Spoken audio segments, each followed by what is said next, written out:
Amadíssimos irmãos, aproveitando esta hora a mais que ganhamos hoje, agradecidos sobretudo a Deus, continuamos a celebração do Sermão da Montanha do Senhor. O Sermão da Montanha, segundo Santo Agostinho, é a regra reta para uma vida feliz. Beata vida, a vida feliz, bem-aventurada.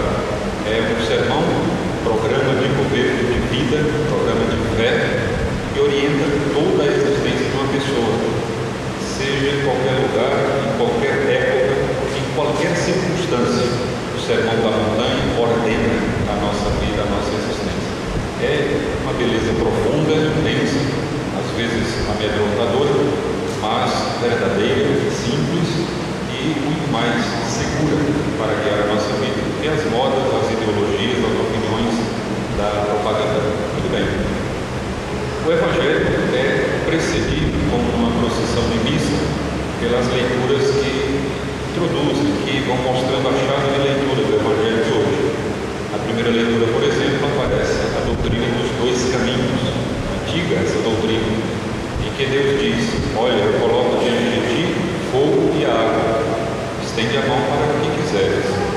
Eu coloco diante de ti, existe diante de ti o mal e o bem. Você vai receber a recompensa pelo que escolher. Você é livre, mal e bem, a luz e as trevas, a perfeição e a imperfeição, a justiça ou a impiedade, os dois caminhos, a luz e as trevas. No final da leitura, muito bonito, diz: Deus é poderoso, vê tudo, mas não deu a ninguém licença de pecar. Bonita essa expressão, fácil de aprender e decorar. Deus não deu a ninguém licença de pecar. Ah, mas eu acho que não deu licença a ninguém. Ah, mas o Supremo Tribunal aprovou tal lei.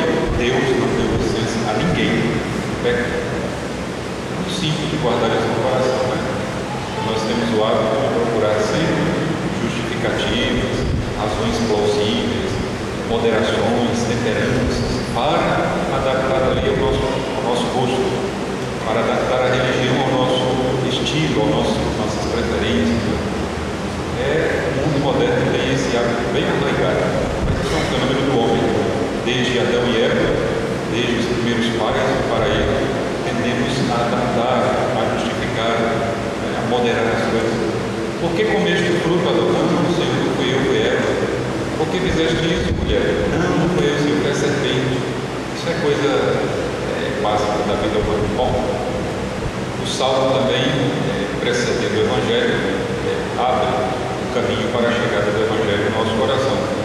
Feliz o homem sem pecado em seu caminho, que na lei do Senhor Deus vai progredindo. Dois lados, uma moeda de ouro. Feliz o homem sem pecado em seu caminho. Esse é o caminho feliz, o caminho bom. Esse é o caminho que dá felicidade, traz tranquilidade, serenidade, alívio de consciência, sem pecado no caminho. Agir, viver, servir, amar, comprar, vender, sem pecado. É possível. Mas, outro lado da moeda, que na lei do Senhor Deus vai progredindo. Não basta só não fazer o mal, é preciso progredir no bem. São as duas moedas, a mesma moeda com dois lados. Não há como evitar o pecado no caminho sem progredir na lei do Senhor Deus. E quanto mais alguém progride na lei do Senhor Deus, menos pecado encontra em seu caminho. Isso é uma harmonia perfeita, é uma arquitetonia moral que alinha, que dá força. Por mínimo que seja a minha mudança, por mínima que seja a minha conversão, com certeza progredirei nos caminhos do Senhor Deus. O menor esforço na progressão da lei, na progressão da fé, na progressão da religião, já me tira do caminho as pedras dos pecados e tentações. E essa pessoa é feliz, a palavra é essa, bem-aventurado. Feliz o homem sem pecado em seu caminho, que na lei do Senhor Deus é progredir. E para progredir para onde? A pergunta é: será que vale a pena progredir? Progredir para onde? Nesse caminho de progresso espiritual, aonde eu vou parar? São Paulo esclarece na segunda leitura: os olhos jamais viram, os ouvidos jamais ouviram, coração nenhum foi capaz de intuir, de imaginar, de arquitetar, de conjecturar que Deus tem preparado para aqueles que o amam. Quer dizer, um prêmio tão imenso, tão alto, tão sublime, tão grande, que nós não somos nem capazes de imaginar. Você pensa que o céu vai ser bom? Vai ser muito melhor do que você está pensando. Porque você está pensando com a cabeça humana. E o céu foi pensado com a mentalidade divina, com a sabedoria de Deus. Eu lembro de um pensador que dizia, por exemplo, a beleza da criação do céu, como vai ser, o chamado céu empírico, o céu que vai satisfazer os nossos 5 sentidos. Ele diz: imagine você lá no céu, vira o rosto, de repente vê o pão de açúcar, mas um pão de açúcar diferente, um granito rosado, totalmente polido e recebendo o reflexo de um sol 7 vezes mais forte, uma manhã amena, sem calor e sem frio. Quer dizer, só para os olhos, esse exemplo já é uma delícia, uma satisfação. Tem gente que abre a boca e não consegue fechar, olhando para o pão de açúcar cheio de mato, cheio de poeira. Imagine um granito bonito, cor-de-rosa, o cor azul ou verde, que você gosta, cada um tem a sua preferência, mas uma manhã belíssima, um sol de primavera. Quer dizer, e por aí vocês imaginem, passem a semana imaginando. Não é o dever de casa, mas os olhos jamais viram, os ouvidos jamais ouviram, o coração maluco jamais pressentiu o que Deus tem preparado para aquele que progride na lei do Senhor. Bom, o Evangelho então de hoje, nosso Senhor continuou seu sermão da montanha, como dizíamos. Não veio, parece, no Evangelho à primeira vista, mostrar-nos o rigor da lei. Nós já sabemos que a lei de Deus é duríssima. Duríssima. Quem chamar o seu irmão de raca, tolo, coisa muito simples, será condenado ao fogo do inferno. Nosso Senhor aqui não está falando uma metáfora, uma comparação, um foguinho de fogueira de festa junina, não. É o fogo do inferno, condenação eterna. Ao invés de ver o pão de açúcar cor-de-rosa, quero imaginar o que vai ver. Então, é rigor duro, profundo da lei de Deus. Não é apenas não se deitar com uma mulher que não é tua, é sequer permitir no coração o desejo de querer aquela mulher. É um aprofundamento maior da lei. Eu diria, é a compreensão verdadeira da lei. Maior do que a dos fariseus, a nossa justiça deve ser não permitir o mal dentro da alma, não desejar o mal para alguém, ou seja, os 10 mandamentos não modificados, mas aprofundados. Aí a gente para e faz uma boa reflexão dizendo: olha, se fossem só os 10 mandamentos, como eu aprendi na catequese, até que eu me animaria, mas com essa profundidade do sermão da montanha, eu acho que desanima. Pois bem, não desanime. Nosso Senhor veio mostrar a profundidade da lei, mas veio mostrar também a altura píncaro da graça de Deus que Ele nos dá. Ele mesmo disse: sem mim nada podeis fazer. Sem a graça de Deus, ninguém dá conta de não chamar o irmão de tolo. Sem a graça de Deus, a gente chama de 5 em 5 minutos. E aqui no Rio de Janeiro, que o povo gosta de falar, eu nunca vi, fala tudo e fala coisa pior do que tolo. Ou não fala. Sem a ajuda da graça divina, ninguém pratica o bem para o lugar da bem. Pode até começar um dia ou 2 fazendo bem, mudando um comportamento ruim, mas não persevera nem uma semana, nem um dia talvez. Sem a força da graça sobrenatural, a graça de Deus, ninguém mantém a fé, ninguém faz o bem, ninguém consegue perdoar, ninguém consegue ser honesto, ninguém consegue ser pontual no trabalho. Para o bem, sempre precisamos da graça de Deus, da ajuda da graça de Deus.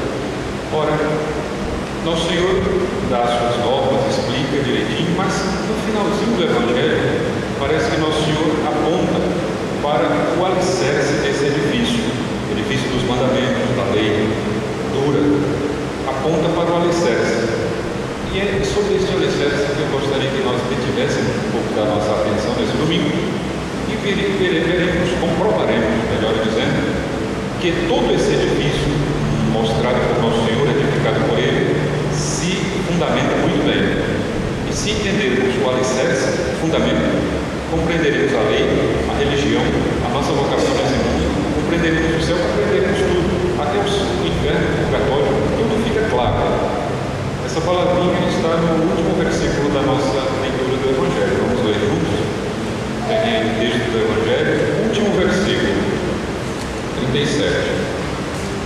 ler a uma só voz. Seja o vosso sim, sim, e o vosso não, não.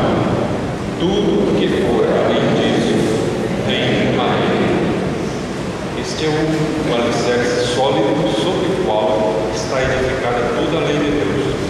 Se entendermos que é o sim a Deus, não a Deus, o sim, sim, não, não, do bom cristão, a lei de Deus não será difícil. A lei de Deus será impossível. A religião católica, vocês verão que é a coisa mais harmonicamente feita por Deus na face da terra.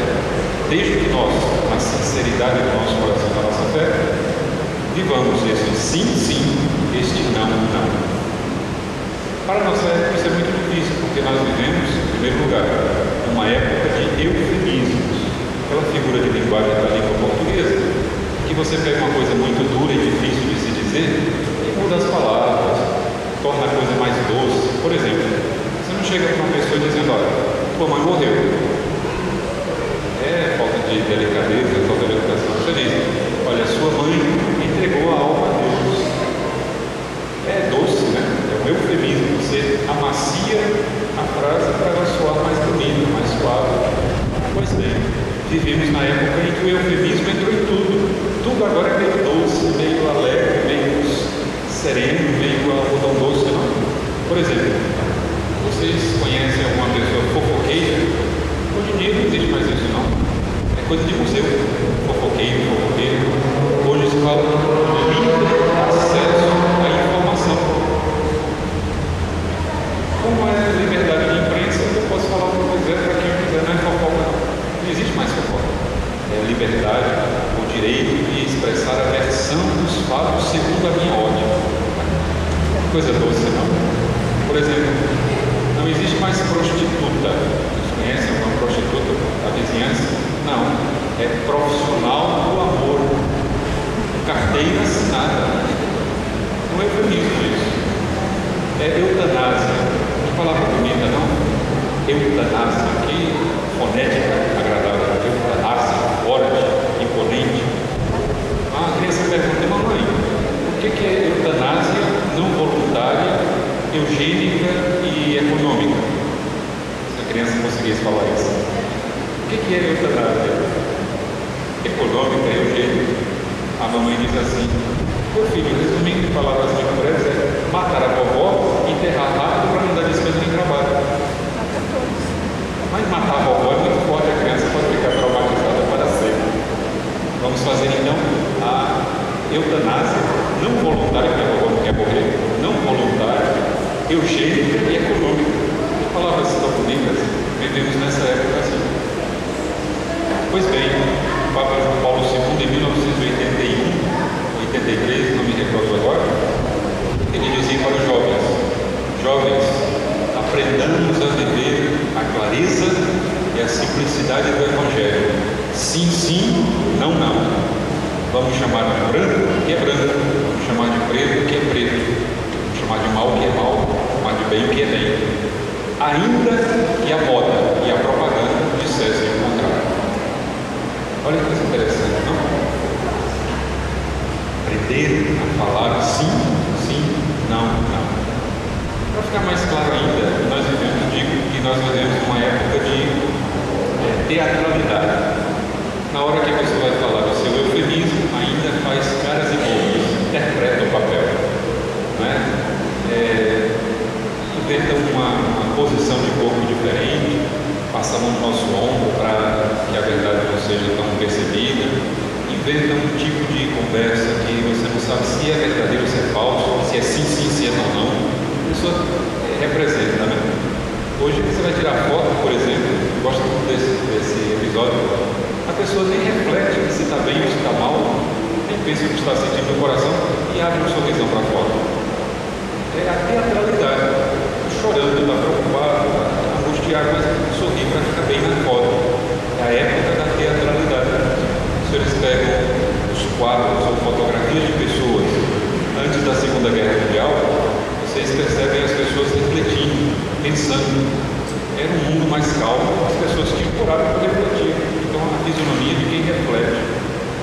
Da Segunda Guerra para cá, dos anos 60 para cá, das revoluções, das modas, do feminismo, do comunismo, etc., as pessoas uma total irreflexão na hora de tirar foto. Tira foto, às vezes, até representando o papel, teatralidade. E isso entra nas relações humanas, isso entra na vida religiosa, isso entra até nas confissões. A pessoa vai confessar coisas absurdamente graves e sorrindo. E ainda diz assim: pois é, né, padre? A gente faz isso, né? A gente não, peraí. A gente não, a confissão é sua. Quer meter o padre, não quer problema. E faz uma teatralidade. Enquanto que outros pecadores, as pessoas mais avançadas na idade, chegam, pecadinho de nada assim, que não assusta ninguém. E a pessoa ainda chora para pedir perdão a Deus. Quer dizer, autenticidade.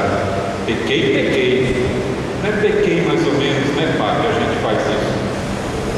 Teatralidade atrapalha muito. Imagine se a sua esposa diz para você: eu te amo, meu bem, com teatralidade, mas você aguenta, você quer, você gosta. Quem gosta da teatralidade é bom para a televisão. Em terceiro lugar, nós vivemos uma época de musicalidade. Tudo vira música. Até o nosso linguajar, o nosso jeito de falar é meio meloso. Não sei, talvez, se der eu passo lá, vamos ver, eu vou olhar. E a pessoa fica assim, gemendo. Nosso Senhor diz: seja o vosso sim, sim. Não é seja o vosso sim, sim. Não, seja o vosso não, não. O que passa disso vem do maligno. Não é que parece uma coisa ruim, não. Vem das mãos de Satanás. A palavra maligno aí está com M maiúsculo. Referência a uma pessoa. O que passa disso vem do maligno. Imagine, pois, nessa musicalidade moderna, que nós não aparentemente gostamos, mas não é verdade isso. Por exemplo, 1h30 da tarde, esse calor aqui no Rio de Janeiro, você só tomou café às 6 horas da manhã. Uma fome apocalíptica. Com vontade de comer um planeta. De repente alguém chega e diz: fulano, vamos almoçar? Duvido que o camarada diga: não sei, talvez, vamos ver, se der eu vou. Ninguém fala isso. É um sim tão forte que abala o bairro inteiro. Sim, vamos almoçar agora mesmo, vamos lá. Ou na hora do casamento, o noivo diz: sim, eu quero me casar, e a noiva diz: não sei, talvez, vamos ver. Esse casamento nem acontece, duvido que aconteça. A pessoa assim, musical, meio molenga, meio nhenhenhen, nunca será santa. Nunca será santa. Nunca. Mas nunca no rigor da palavra nunca. A namorada pergunta: meu bem, para o namorado: você me ama? Amo, meu bem, eu te quero muito bem, daria minha vida por você. Aí chega nessa hora assaltante e diz para o rapaz: me passa o que você tem de mais valioso. Ele entrega a namorada e a bolsa da namorada, tranquilamente. Não pensa duas vezes. Por quê? Não é um sim, sim.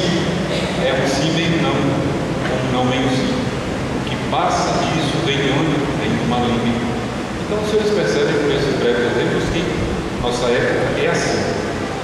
E as pessoas querem viver assim. E acham que assim é viver. Não. Nosso Senhor diz: eu coloco diante de você o fogo e a água. Escolha o que você quer. Nosso Senhor diz: eu coloco diante de você a água morta. Ou quente ou frio. O que passa disso vem do maligno. A pessoa, eu sei que alguns estão pensando isso, dá para ver pelos olhos. Mas para, nós vivemos numa época tão avançada, progresso tão avançado, as coisas têm que ser mais maleáveis, as coisas têm que ser mais adaptadas. Esse radicalismo não leva a nada não. É melhor ser assim. Você faz de conta que está bem, sorri para todo mundo, tal. É melhor viver assim. As pessoas radicais sofrem muito. É melhor levar uma vida mais leve. Vamos levar a vida meio na média, medianamente, moderadamente. Olha, eu só um argumento para isso, ou dois talvez.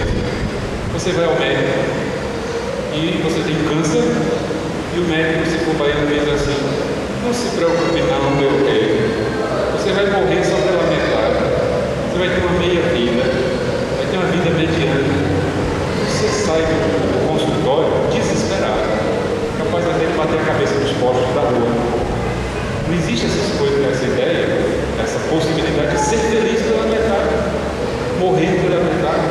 ganhar o céu pela verdade, ir para o inferno pela verdade. Não, ser equilibrado é coisa boa, ser medíocre é coisa péssima. Tem que ser temperado, tem que ser uma pessoa agradável, saber se adaptar, mas chega a hora em que o sim deve ser sim, e que o não deve ser não. O que passa disso vem uma lei. Então o nosso dever de casa não poderia ser outro, né? Viver uma semana mais sincera, uma semana de clareza na fala, uma semana de clareza, de postura, tomar decisões, tomar partido em coisas importantes, não ficar em cima do muro, meio lá vem cá, se tudo fosse bom e normal. Não. Seja o vosso sim, sim, seja o vosso não, não. A sopa de letrinhas onde o demônio costuma agir é exatamente aí, na indecisão. Naquela penumbra meio clara, meio escura, você não sabe se é dia ou se é noite. Naquela indecisão de sentimento, não sabe se vai ou se fica. É aí que o demônio age. Não sei se vou rezar, não sei se vou trabalhar, fica naquela indecisão. É aí que o demônio age. Não sei se faço o meu dever ou se deixo para amanhã, fico na dúvida. Espaço de 5 minutos, o demônio estraga completamente a sua vida, seu casamento, a educação dos filhos, seu trabalho, etc. Nesse clima meio obnubilado, de dúvida, de insegurança, de incerteza, de falta de partido, falta de decisão, o demônio age. Seja o vosso sim, sim, seja o vosso não, não. O que passa disso